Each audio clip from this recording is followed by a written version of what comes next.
Yan mga paryente, kasalukuyan ngayong binaligtad po yung lupa dito po sa ating area kung saan po tayo magtanim po ng ating ampalaya. Pangalawang cropping po ito mga paryente.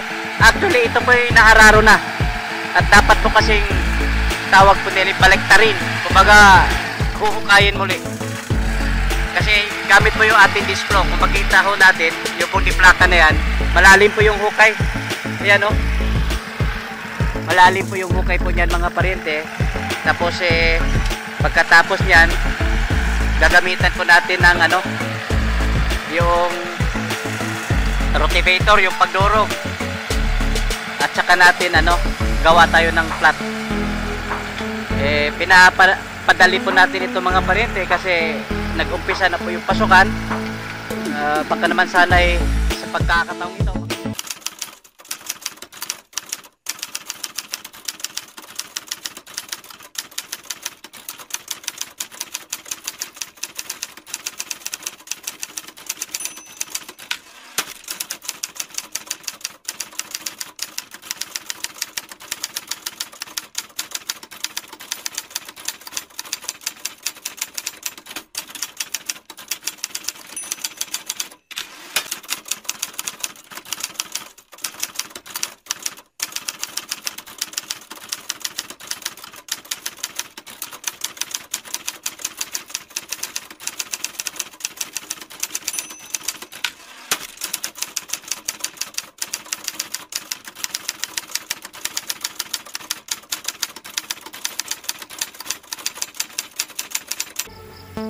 mga paryente, isang magandang umaga at pupuntahan po natin yung po ating tubig lagoon po nandoon kasi pansin ko mukha yatang matagal-tagal na hindi po nagagamit po yung tubig po roon at inuuna po kasi itong paglilinis paligid mga paryente. Katulad po nito ngayon makikita ho natin sandali lang po ito nalinis dahil nga sa ating pinapadaanan lang doon po sa ating traktor. Ayan, at ito kailangan na itong mabungkal na ulit ito kasi ito po yung ating tamnan po ng ampalaya, second cropping po ng ampalaya. Ayan, papabungkal po natin ulit ito tapos dudurugin para makapaggawa na po ng flat. Ayan, at kailangan na rin po itong ating kalamansi na mapapatubigan po ito, pati na rin po yung ating kalamansi at papaya po nandoon. Ayan mga paryente, yan kagandahan mga paryente malinis na malinis ang lawak po nitong ating kalamansian, pero pag napadaanan po ng traktor isang daanan lang mga paryente. Naging maganda po yung ating traktor ngayon kasi nga bagong ipin po yung ating traktor, bagong postiso at yan sisilipin po natin yung po ating tubig lagoon. Baka mamaya umapaw na po nun sa gilid, sayang yung tubig.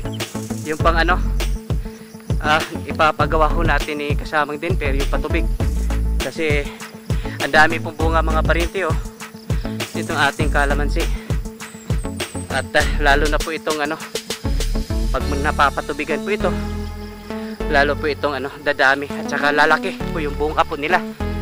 Ayan, at mabuti na lang itong mga PVC po rito, itong kulay asol, ito po yung nanggagaling doon po sa kabilang farm. Ito po yung dati nating ginamit na linyada po doon pag pump out doon sa tubig lagoon po nandun sa kabila. Pinalitan po natin ng malaki-laki D4 kaya hindi na po ito nagagamit. Ito po yung gagamitin natin doon po sa ating talungan, kahit saan dito mga paryente magagamit po itong didos na tubo. Ayan, mataas nga yung ating tubig lagoon po rito. Ayan mga paryente,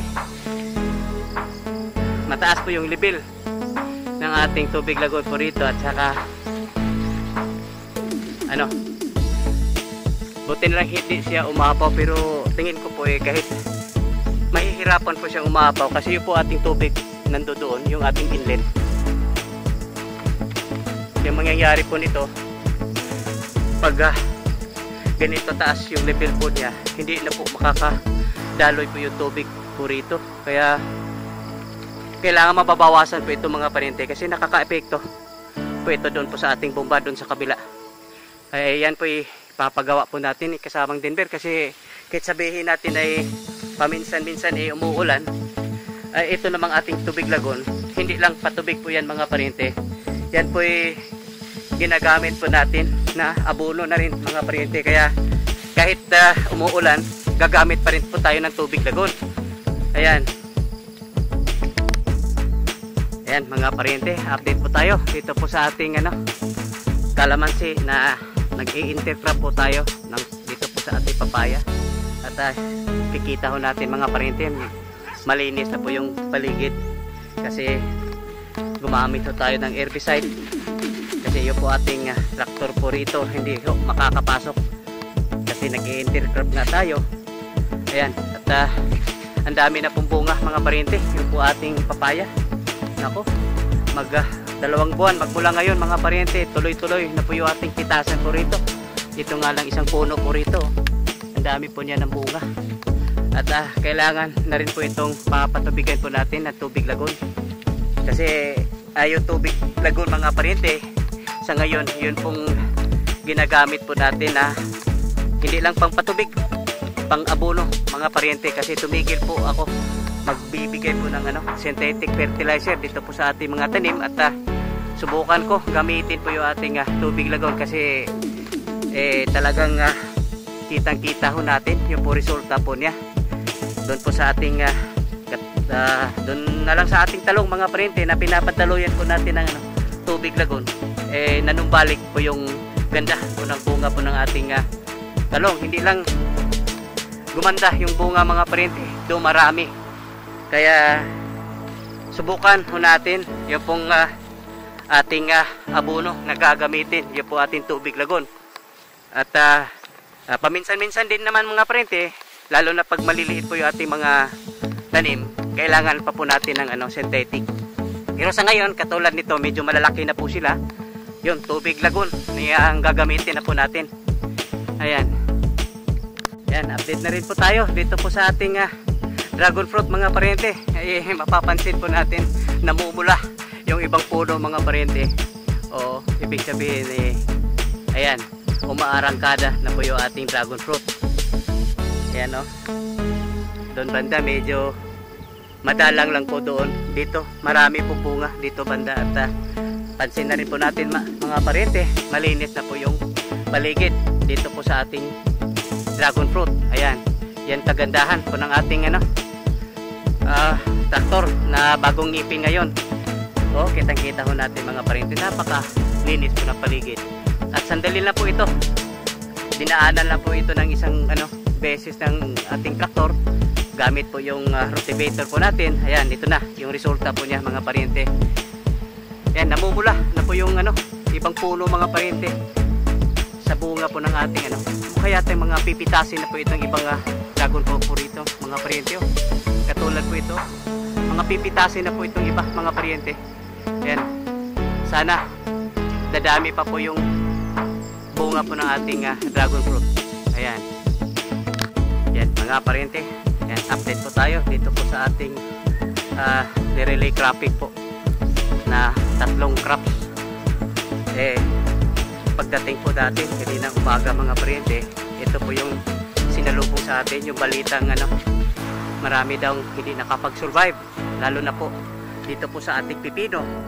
Yung sitaw naman po medyo kukunti lang po yung hindi nagtutuloy. Ito na nga mga pariente, gumapang na po yung ating sitaw po rito. Itong sitaw po natin, ito po yung 4 na plat sitaw. Yung po ating pipino, 2 plat lang po yun. Yung kasunod po nito, ayan. At pansin natin mga pariente, maliliit pa yung kasisibol pa lang po yung ating pipino mga pariente. Kasisibol pa lang po sila, kasi ito po yung mga bagong punla nung nakarang linggo, kasi marami po daw hindi nakapag-survive. Tila yatang lahat po yata hindi nakapag-survive dito po sa ating pipino. Yan, itong 2 plat mga pariente yan, at saka ito po yung pipino. Tingin ko po wala po nakapag-survive po rito kasi yun po nakikita po natin mga bagong sumisibol. Ito po yung bagong pula nung nakarang linggo. Ayan, wala po tayo nakikitang nakapag-survive dito po sa ating pipino. Ayan, buti na yato sitaw mga parente, medyo matibay-tibay yung po sitaw kasi yung iba nga nakapag umpisa na pang gumapang sa taas. Yan, wala tayong nakikita dito po sa ating pipino na nakapag-survive. Talagang tila lahat yata namamatay. Ayun, ayan. At yung pong ating mag-isang plat na upo mga parente, yung nandoon, ano daw, survive po daw lahat. Kaya yata matitibay rin po yata yung upo. Ayan po, yung upo po natin riyan. Survive po, nakapag-survive po yung ating upo. Dito lang po yun sa pipino. Halos lahat wala akong nakikitang naiwan. Lahat ng ating pipino po namamatay. At mabuti na lahat ito, may kapalit agad po siya mga parente. At kaso nga lang medyo hahabol pa po ito doon po sa ibang nakatanim po rito. Ayan, at tama po yung hinala ko nung nakarang linggo mga parente. Nag-alala po kasi ako kasi hindi po kasi naaarawan yung pong ating mga bagong punla po rito. At yung pong araw mga parente, kumbaga lahat na may buhay mga parente, pag walang araw tila yatang hindi makapag-survive. Kaya yung pong araw napaka-importante mga parente. Mataniman dito po sa lahat na may buhay mga parente, nangangailangan po ng araw. Ayan. Yan mga parente, kasalukuyan ngayong binaliktad po yung lupa dito po sa ating area kung saan po tayo magtanim po ng ating ampalaya. Pangalawang cropping po ito mga parente. Actually ito po yung naararo na. At dapat po kasing tawag po nila balektarin. Kumbaga huhukayin muli. Kasi gamit po yung ating disc flow. Kung makita ho natin, yung pong diplaka na yan, malalim po yung hukay. Ayan malalim po yung hukay po niyan mga parente. Tapos pagkatapos niyan, gagamitan po natin ng yung rotivator, yung pagdurog. At saka natin gawa tayo ng flat. Pinapadali po natin ito mga parente kasi nag-umpisa na po yung pasukan. Baka naman sana sa pagkakataong ito makakatama po tayo ng magandang presyo. Kasi nangyari mo nga mga parente, yung pong ating first cropping po ng ampalaya, buong cycle po ng ating first cropping, hindi tayo nakatikim ng magandang presyo. Baka naman sana dito ho tayo bumabawi. Ayan.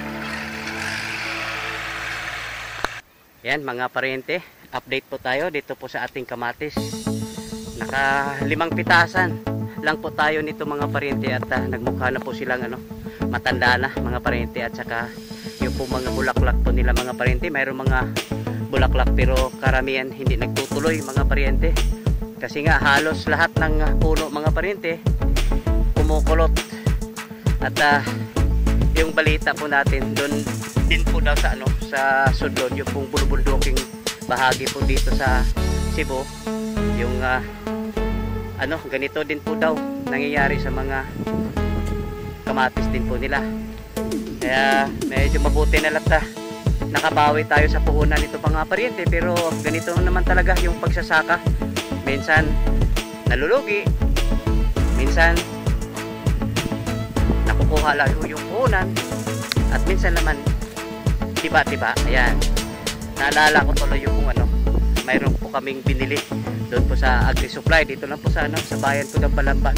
Akala po niya ako po may-ari o sabi niya tuloy-tuloy lang daw yung pagtatanim kasi inaasahan daw na minsan ganito po yung mangyayari, luging-lugi o dadaanan tayo ng sakit o bagyo. Kaya ang payo po niya ay tuloy-tuloy lang po daw yung pagtatanim. At yan naman po gagawin po natin mga parente. Tuloy-tuloy lang po tayo kasi minsan nga tiba-tiba rin naman tayo paminsan-minsan. Pero ngayon dito po sa ating kamatis talagang wala po tayong kumbaga mabuti nga lang kung nakuha po natin yung puhunan po rito. Pero yung isusunod po natin dito mga pariente, kamatis pa rin yung itatanim po natin. Pag tapos na po ito, sa tingin ko hindi na po ito magtatagal, bubunutin na po natin ito at ikukondisyon saglit yung pulo pa, bubungkalin, mano-mano lang mga pariente, tapos tanan ulit na kamatis pa rin mga pariente. Ayan. Yan sa ngayon mga pariente, nilinis na po natin yung po ating harvest tool. Ginamitan ho natin ng power sprayer para talagang matatanggal po yung dumi mga pariente. At dito na po tayo mag-segregate po ng ating mga mga ani po. Malapad-lapad naman ito, kaya kahit yung po saging kaya po ilalagay po rito. At pati na rin sa ilalim mga pariente, pa-sprayhan po natin yan. Tapos yun nga, yung mga kalat po rito ayusin natin, ilalagay natin po sa ilalim. Mamaya po ipapakita ko ulit yung pong maging itsura na po nito pag ito'y natapos na. At ito na nga pala yung pong ating isang kwarto po rito. Mayroon po kasi tayong isang kasamahan na stay in po. At dito na rin po yung ating mga kasamahang babae, dito na rin po sila nagbibihis. Kasi mayroon po kasi silang yung pangtrabaho na isusuot. Kaya dito po sila nagbibihis at hindi naman po makikita po rito sa labas. At ito na po yung sinasabi ko, yung pong sampayan po rito, kasi nung araw po nagkalat pa rin. Oy, napamantaw ni Diri. Oy, kinsa ni? Ha? Oy, pakuha na yun. Naghimo na bito ako kayayan dito para malimpyo na ni. Dogay na ni. Sige lang, ato na ni ipakuha kay ato ginihinloan. Kasi kay kugyaw-yaw na ni. Nabuking na pa dogay na din na. Sige ato ni hinloan para presentable ba niya. Kuan po, sanitary na po sa atong kuan. Produkto diri. Ayun na po. Yan, ito na po. Dito na rin po sila nagsampay po rito. Nabuking po tayo. Akala ko. Dito pa pala nabuking po tayo. Mga di bale, matagal na po raw ito rito. Mukha yata hindi na po ito nagagamit. Pero alisin po natin yan mga pariente. Kasi gawin po nating malinis po ito at maaliwala po ating harvest station. Ayan. At isusunod po natin mga pariente kung may time. Kasi naubos po kasi yung yung po ating tarima. Itong mga kahoy na ito. Kasi balak po natin. Maglagay po tayo ng upuan po rito. Para na rin po sa ating mga mamimili. Yung mga walk-in po natin. Na komportable na rin po sila mga pariente. While maghihintay po sila. Ayan.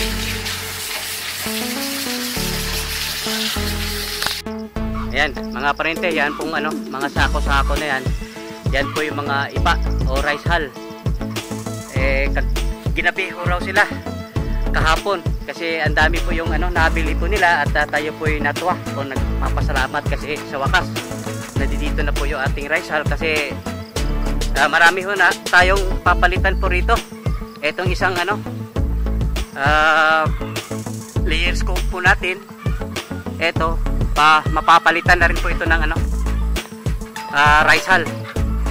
At saka yung po ating yung nursery po roon kasi sinisiguro po natin mga pariente yung po mga kulungan po na ay Nel ay sabi mo magkiprasay malimpyo na ugasan na to sir kaya taon lang ugaw sir kasi mahinong na sila simple sir ba ay brasi malimpyo na siya. Bita nila ninyong inasahay gahapon na oo na sa tanan gano'n alas 6 na kung ka pinabog rin sir malagi gabi ko may kay baka labi na katong nursery o kani o nursery ma'am masugdan na naman lagi sige sige at least nanatay rice hull actually wa pa magid siya kako di plato sa una di time nga grabiha lagi mga listo no karon medyo okay pa siya ara-arang pa gani siya pero may lisag sa'yo sige Nil yan po mga pariente ito po yan mapapalitan na po ng rice hull pero kung tutuusin mga pariente medyo lumilitaw pa rin po yung rice hull mga pariente. Kumbaga hindi po katulad nung isang beses na nadatnan po natin po rito na talagang wala na po tayong makikitang rice hull, puro na po ipot po ng manok kaya medyo nangangamoy na po siya mga pariente, delikado. Pero ito dapat na rin po ito mapapalitan kasi regular po natin gagawin po itong pagpalit po ng rice hull mga pariente. At dito na rin po sa ating breeders mga pariente, lalagyan pa rin po natin ito ng rice hull. Pero ako po hindi masyadong nag-alala po rito kasi nga sa loob po ng isang kulungan 6 lang po sila rito, isang tandang at saka 5 inahin. Uunahin ko po yung po ating yung crowded na mga kulungan katulad po ating nursery at pati na rin po yung ating layers. Pero ito naman po lalagyan pa rin po natin ito, pero uunahin po natin yung po crowded na mga kulungan mga pariente. Ayan. Malawak po kasi mailan na po sila rito at malawak yung po espasyo po nila kaya medyo bagamat kailangan pa rin po nila ng rice hull, pero uunahin po natin yung pong mga crowded na kulungan mga pariente. Ayan. Ayan mga pariente. Silipin po natin. Ito po ating azola. Ayan. At kasi tayo po i-check mga pariente na ito nga palang azola. Kailangan po nila ng yung pong cow manure. Kasi nung nag-umpisa po tayo nag-propagate po nitong azola, nag-trial and error po tayo mga pariente. Hindi po natin nilagyan po ng cow manure sa pag-aakala na hindi na nangangailangan. Pero ang nangyari mga pariente, talagang payat po yung ating tsaka siya, madaling tumatanda at saka hindi siya dumarami mga pariente. Kaya inumpisahan po natin na maglagay po ng cow manure. Kumbaga kailangan talaga maglagay ng cow manure at hindi ko tayo nagkakamali. Ilang linggo lang sumisigla po yung ating azola. At ito mga pariente, ang sabi ni yung ating tagapamahala po rito, regular daw sila nakakuha po rito ng azola. Ayan, kaso lang nung napansin ko nung naglagay po sila, buong buo po yung yung cow manure. Kailangan talaga dudurugin yun at ikakalat para umiepekto kaagad. Ayan. At ito, umpisa na po siyang dumarami at makikita naman po natin mga pariente, berting-berte, ibig sabihin mataba po siya. Ayan, hindi po ito sabay-sabay mga pariente kasi pag sabay-sabay po ito dumarami, mahihirapan po tayo magbigay. Kaya yung ating sistema po rito, bawat araw isang pant lang yung pagkukunan po natin para sunod-sunod po sila mga pariente. Ayan. Ayan mga pariente, sili po tayo dito po sa ating free range. Ito pong sa kaliwa po natin, ito po yung range area po ng ating grow out. Bali mayroon po tayong 6 po ganito kalaki na range area po. Tapos ito po sa bandang kanan po natin, dito po yung ating nursery. Yan po. Ang lalaki na po nito mga pariente. Pwede na po, lechoni na po ito, yung laki po nito mga pariente. Nagha-hatch po ito March 6, 2025. So mga 3 months, 90 days na po ito mga pariente. Pero makikita ho natin talagang ang lalaki na po mga pariente. Pati yung babae para na siyang inahin. Yung lalaki talagang lumalaki talaga itong mga mga lalaki mga pariente kasi sila po yung kumbaga yung mga babae po minsan nabubuli sa pagkain. Kaya ito po lalaki, sila pong kadalasan na mas malaki pa sa kasabayan po nila mga babae. Ayan, at dito na po tayo sa kabila. Malalaki na rin po. At tignan ho natin yung edad po nila. Din mga pariente, 3 buwan na. Nung bago ho tayo nag-umpisa po alaga po ng manok, pinag-aralan po natin ito. Lalo na po itong heritage mga pariente. At kung sa natatandaan ko po pag kumersi, sabihin natin pag pangbenta yung pong alaga po natin, dapat 70 hanggang 90 days kailangan may dispatcha mo na. Otherwise mga pariente, malulugi ka na. Ayan, pero tamang-tama na pong laki po nila mga pariente. 3 buwan pwede na po sila. katayin o ano, litsunin mga pariente. Pag sa ano tayo native, talagang lugi-lugi tayo mga pariente. Sa yung native 6 na buwan. Medyo yung 6 na buwan pag native, medyo alanganin pa po tayo mga pariente. Ayan, buti na timpuhan po natin mga pariente. Naglagay po sila ngayon ng ano, ipa. Ito po Rizal. Kasi nung huling video po natin dito, na disinfect na raw nila ito, pero wala, kinapos po tayo sa Rizal mga pariente. At mabuti kano sa to, sung adlaw to, ay nung isang araw nakakuha, nakabili po sila ng ano, ng Rizal. At tamang-tama po, ano, kasi marami na rin po daw ano, nandoon po sa ating brooding pen na po pwede na pong ano, ilipat po rito. Ayan, no? Kaya wala talagang amoy yung po ating mga kulungan po rito. Kasi regular po tayo, nagpapalit po ng Rizal. Ayan. Silipin na po natin dito. Handang-handa na po ito. Ito bali 4 na ano, nursery pen. Handang-handa na po. Buti na lahat may ilaw na. Kasi kahapon nung sinilip po natin dito po ano, wala pong ilaw. Ano nga pala, yung sira nga pala yung ano, yung outlet ang sabi. Kaya ano, buti na lang ngayon medyo na ano na, naayos na at may ilaw na po sila. Kasi lalo na po ito mga maliliit mga pariente, nangangailangan po ito ng ano, ilaw talaga, yung init. Ayan, lalo na yung mga bagong pisa. Ayan, ito po yung mga bagong pisa. Mir, mo ni pinakabago nino, kanina din no? Kanina sir. Pero sa pa man aghapon, 1 day old pa pala ito mga pariente, itong nandito. 1 day old. Tapos ito po yung, ayun, dito pala oh. June 9. Oo. Katong bagong kuwan ba, breeding dito, nakaliwat na tato? Bagong breeding sir, ano sir? Katong mga, amo na ni sila? O, kani mga itong sir eh. Kani result. Mo ni sir, kani mga itong sir, dagko katong mga itong sir. No, kuwan na siya. Mga bago ganing kuwan sir. Cross na siya sa tangan man ni siya mutila sir, kani iyahan ko na. Ito gani sir, tagal cross XP daw nga. Mo ni siya katong sa kuwan yun. Sa katong atong padagano no. Oh, lahi gyud siya, dako ba siya oh. Dagko kay siya sir, lahi ra kay siya sa mga ngani sir. Lahi gyud mga nasa gold sir. Dagko kay ni siya sir, mo ni sir.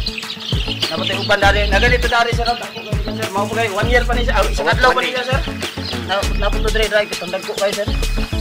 Na maibaw ani mo dagko sir, mga lagsi kayo. Una nay bago na tong kuno. Mga bago na ni siya sir. Kanay, Ingles Joshua ga muna na atong pasanayon. Kay Sige, po nung mga dagko ni kanang kuan atong ubang kuan diha man atong mga layers na to. Man atong ibang puli ha. Sige sir. Okay, nag-inbreeding na po nata diha kuan. Sila naman ay kuan pa man na, mabtan pa man tag nga 5 unong pabuan na una pa na sila pwedeng imo kuan layers. Sige. Thank you. Unsa man tong kuan? Dali sir. Yan mga pariente, nandito rin naman tayo at papasok po tayo dito po sa ating kulungan po ng ano, mga native. Actually, ano po ito mga pariente, basilan tapos kinocross po natin ng ano, native at yung pamamaraan po natin po rito mga pariente, yung pong inahin yan, hila-hila po nila, yung pong mga sisiw po nila. Kumbaga ano, natural yung pamamaraan po natin dito mga pariente, yung pong mga itlog po nila hindi po natin nilalagay sa incubator. Kumbaga pinapalimliman po natin mga pariente. Tapos pag napisa na, yan pinapahila po natin. Muna siyang kuan, daghan lagi episode diri. Kuan. Daghan ni sir, mo to gitan ni namo sir, kaya dili sa mo nakapil ba. Yan po, ito po ano, yung pamamaraan po natin dito.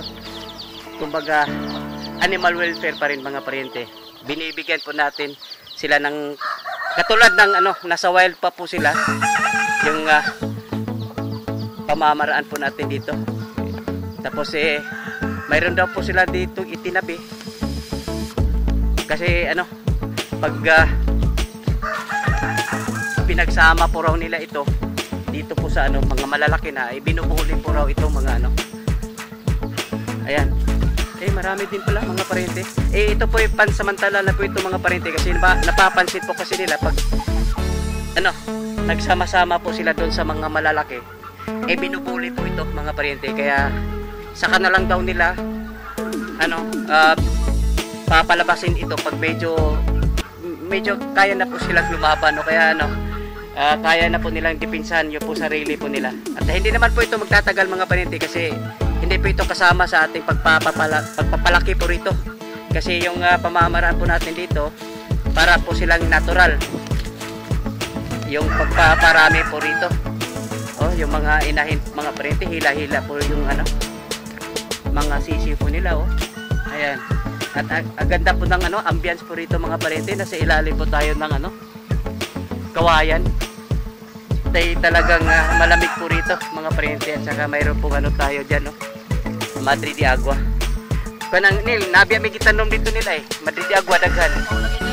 Nitobo na, oh. Oh, ato ning poston kay dali ra man ni. Dali ra kay ni siya mo kuan nil, tubo dili ni siya alaga agbayo po. Oh, ituyok ni nato nya, pwede ni siya pag snacks nila. Oh, gikuhaan dito naman sir. Dari ka tong ni ano sa gito dito.